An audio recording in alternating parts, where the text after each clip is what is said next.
Olá pessoal, vamos começar mais uma videoaula e hoje vamos falar um pouco sobre degenerações celulares. Primeiro, o que são essas degenerações celulares? São danos celulares que eles são causados por quê? Por uma alteração metabólica da célula. Por conta dessa alteração metabólica, as substâncias elas vão começar a se acumular dentro da célula, porém substâncias anormais, ou quantidades anormais de uma substância específica. Então, essa substância ela vai começar a se acumular ali mais do que o normal. Por quê? Porque o metabolismo da célula não acompanha, certo? Isso vai causar um dano celular que não é letal, mas que pode ali causar algum tipo de lesão, certo?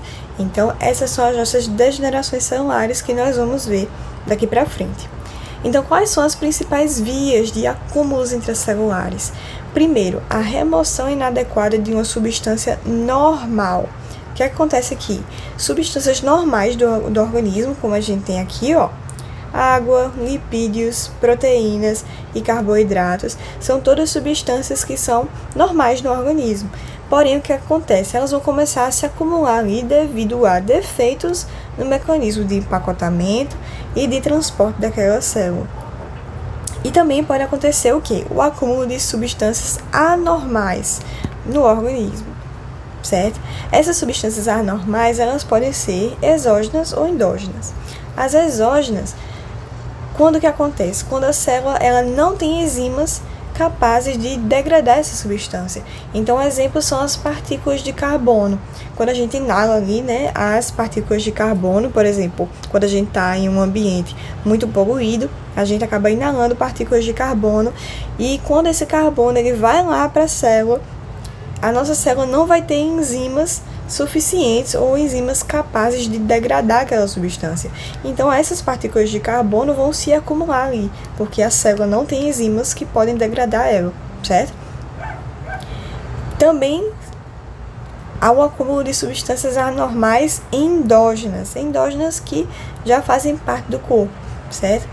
Então, elas resultam de uma síntese anormal ou do metabolismo. Pode resultar também o quê? Defeitos adquiridos ou genéticos, que a gente vai ver um pouco mais na frente, no seu dobramento, guardem bem essa palavra, empacotamento, transporte e secreção, certo? Então, as substâncias, elas podem se acumular de maneira transitória ou permanente, podendo ser inócuas. Inócuas é o quê? Inócuas é não nocivas, certo? De maneira inócua para a célula ou, ocasionalmente, elas também podem ser tóxicas, certo? Então, o que é a disposição intracelular anormal? O que é que acontece aqui? As substâncias endógenas normais, elas são produzidas no índice normal, são produzidas normalmente, ou às vezes um pouco aumentado, mas o que acontece? A velocidade do metabolismo ela é inadequada para removê-la, ou seja, a célula ela vai estar lá produzindo as substâncias que são normais para o organismo, certo? No índice normal vai estar lá produzindo normalmente, porém, a velocidade do metabolismo, o metabolismo não vai acompanhar, certo? O metabolismo não vai acompanhar essa produção, fazendo ali com que haja um acúmulo, certo? Então, é um acúmulo anormal, que não é normal que aconteça na célula, de substâncias endógenas normais. Essas substâncias, elas são normais, elas estão ali no organismo, são normais. Porém, o acúmulo delas não é normal, certo? Por isso que é uma disposição intracelular anormal de substâncias endógenas normais, certo? Então, acontece por causa disso, porque o metabolismo ele não vai acompanhar. Então, um exemplo é a esteatose hepática, mais conhecida como gordura no fígado, né? Acontece por isso uma alteração gordurosa que ocorre no fígado devido ao acúmulo de triglicerídeos. Os triglicerídeos, eles são substâncias normais do organismo, porém eles estarem ali acumulados de uma maneira demasiada não é normal, certo? Então, é uma disposição intracelular anormal, certo? Essa é a esteatose hepática. A mesma coisa acontece na aterosclerose, que é o acúmulo de gordura LDL nos vasos sanguíneos.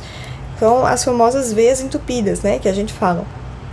Então, esse acúmulo de gordura também é anormal, certo? E acontece da mesma forma da esteatose hepática. O que pode acontecer também são mutações genéticas, a gente viu ali rapidamente, né? Mas mutações genéticas em proteínas, o que gera um defeito de dobramento e excreção, o que resulta também no acúmulo, certo? Então, vamos entender melhor isso aqui. O que é que acontece? O que é, primeiramente, como é formada, né, uma proteína? Primeiro, o DNA, ele carrega os genes. Esses genes, eles são basicamente sequências de DNA que contêm instruções, certo? E aí o que acontece? O RNA mensageiro, ele vai copiar essa instrução e vai mandar ele lá para o citoplasma. Aqui no citoplasma, os ribossomos e o RNA mensageiro, ou o RNA transportador, certo? Ele vai ler essa instrução lá no citoplasma e vai traduzir essas informações em cadeias polipeptídicas. Então, revisando, o DNA vai ter genes. Esses genes, eles têm instruções, certo? Essas instruções, o RNA mensageiro vai lá, vai copiar e vai mandar para o citoplasma. Aqui no citoplasma, os ribossomos, juntamente com o RNA transformador, vai traduzir essa informação em quê? Em cadeias polipeptídicas, certo? Então, vai transformar isso em cadeias polipeptídicas. Essas cadeias polipeptídicas, elas se dobram em proteínas funcionais ativas. Ou seja, nesse processo de dobramento dessas cadeias peptídicas, elas vão se transformar em proteínas ativas. É o processo de ativação dessas proteínas, o processo de dobramento das cadeias polipeptídicas, certo? Então, o que é que pode acontecer? Quando essa proteína ela apresenta um defeito nesse processo de dobramento, ela vai permanecer inativa, porque é somente com um dobramento correto que essa proteína ela vai ser ativada, certo? E quando há um acúmulo dessas proteínas inativadas, elas são demarcadoras de patologias. Então, vamos aqui para baixo para uma imagem que a gente tem para a gente entender melhor tudo que a gente falou até agora. Aquela deposição por causa do metabolismo, né? Primeiro, a gente tem aqui a célula normal, vai acontecer um metabolismo anormal, certo? E aí vai se acumular aqui substâncias normais, porém com acúmulo anormal dessas substâncias. É o que a gente viu da gordura do fígado, por exemplo, certo? E isso que a gente falou agora sobre o dobramento das proteínas. Pode haver um defeito do dobramento e do transporte dessa proteína, o que vai causar um acúmulo dessas proteínas anormais, dessas proteínas mal dobradas, certo? Então, acontece também esse acúmulo intercelular, certo? Então, é o que a gente vê aqui. A mutação dessa proteína por conta de defeitos no dobramento e no transporte causa um acúmulo de proteínas anormais, certo? Então, é isso que acontece.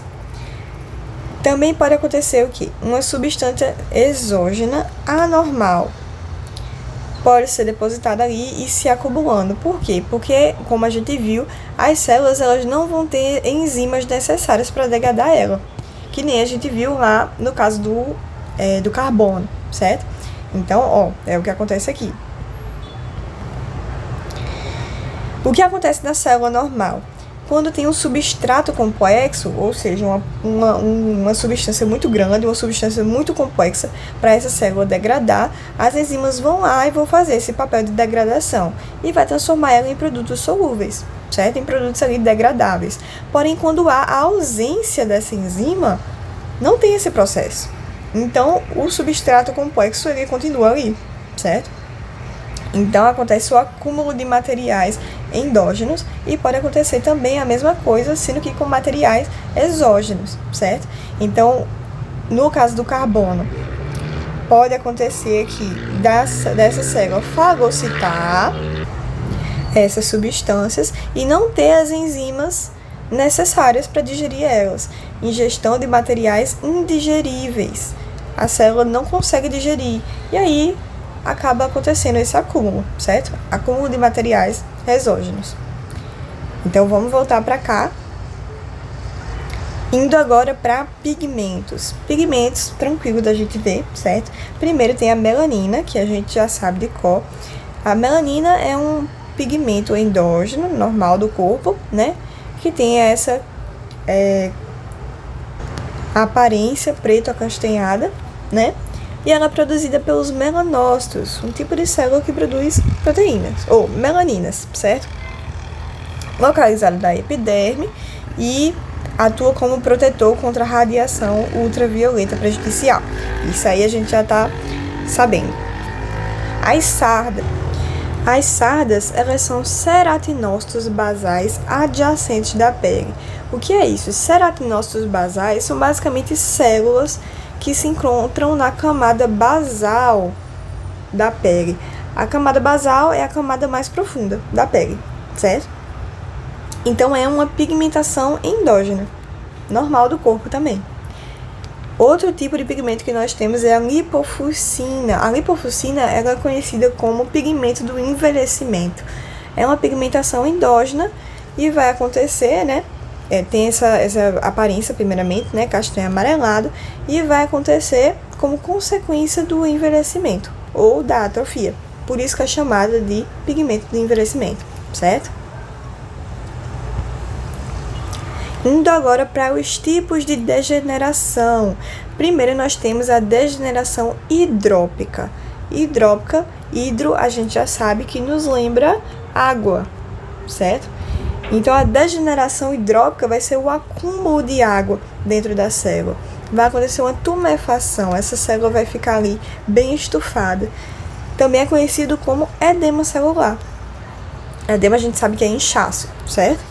Então, essa é a degeneração hidrópica, um acúmulo de água que vai causar essa tumefação, esse inchaço nessa célula.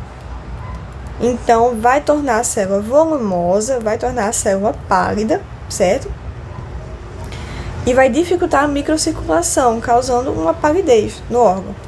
E como que ela é causada? Ela é causada pelo desequilíbrio eletrolítico da bomba de sódio e potássio. Na bomba de sódio e potássio, o sódio ele vai estar dentro da célula e é ele que vai reter a água. Então, se há um desequilíbrio dessa bomba de sódio e potássio, a água vai começar a entrar na célula, certo? Então, a degeneração hidrópica é causada por isso, por causa desse desequilíbrio eletrolítico na bomba de sódio e potássio. Ela não é letal, mas se ela permanecer, que nem naquela tabela que a gente viu na aula de adaptações celulares. Ela não é letal, mas se ela permanecer intensa, se ela permanecer progressiva, ela pode causar uma lesão irreversível, certo? Então, pode ser causada por agentes químicos, agentes biológicos, e os órgãos aumentam de volume e de palidez, apresentam palidez, que nem a gente viu, certo? Porém, a função dos órgãos ela é preservada. E microscopicamente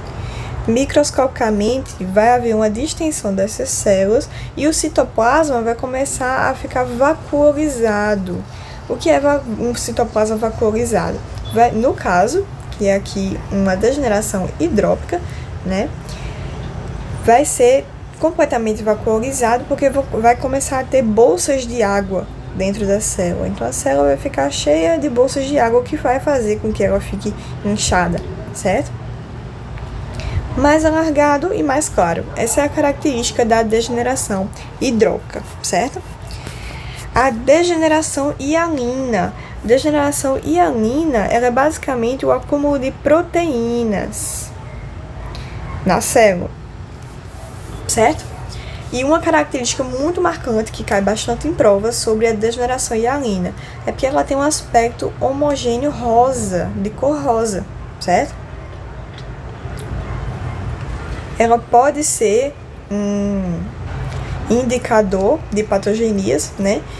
E ela é composta principalmente de proteínas, que nem a gente viu, como albumina e imunoglobulinas. Imunoglobulinas a gente já viu que são anticorpos, certo?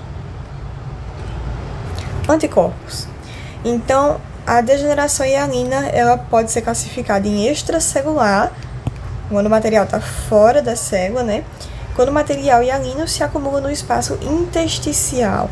Espaço intersticial, a gente já viu que é um espaço entre duas células, certo? Então tá aqui a célula, não apenas de duas células, né? O espaço entre células, no geral. Ou ao longo da parede dos vasos. E intracelular, o próprio nome já diz, quando se acumula dentro das células. Como exemplo, o acúmulo de imunoglobulinas, que nem a gente já viu, dos anticorpos, certo? E para finalizar, nós temos a calcificação patológica. A calcificação, o próprio nome já diz que vai ser a deposição de íons de cálcio, de sais de cálcio, certo? Juntamente com quantidades menores de ferro, magnésio e outros minerais. Porém, para a prova, vamos nos lembrar que a calcificação patológica é a deposição de sais de cálcio, certo? E ele pode ser dois tipos. Pode ser distrófica ou metastática. Distrófica é quando as células elas entram em morte ou necrose, certo? Então, vai acontecer um acúmulo de cálcio nesses tecidos, nessas células que estão mortas ou necrosadas, certo? Então, o metabolismo do cálcio, ele vai estar aqui normal, mas ele vai se depositar em tecidos lesionados ou mortos, certo? Ou em qualquer área de necrose. Um exemplo, a deposição de sais de cálcio na válvula aórtica, que é chamada de estenose da válvula aórtica. Então, o que é que pode acontecer aqui? Um infarto, ou enfim, alguma coisa que necrosou esse tecido da válvula aórtica, e aí começou uma deposição de sais de cálcio lá, certo? O outro tipo de calcificação patológica é a metastática, que é a hipercalcemia originada de um distúrbio do metabolismo do cálcio, certo? Então, vai ter um depósito anormal do sal de cálcio, certo? Pode ter também alterações relacionadas e distúrbios, né, relacionados com a vitamina D. Então, um exemplo, o hiperparatireoidismo, que é causado por esse acúmulo de cálcio, né? A doença de Paget, a gente vai ver muito na cadeira de DOI, diagnóstico odontológico integrado, né? Que é a destruição do osso devido aos efeitos da renovação acelerada ou o crescimento ósseo anormal, certo? Também cânceres ósseos ou hipervitaminose D. Tudo isso é um exemplo da calcificação patológica metastática, certo? Então, pessoal, essa foi a nossa aula sobre degenerações celulares. Espero que tenham entendido. Se tiverem alguma dúvida, podem falar comigo no privado. E bons estudos!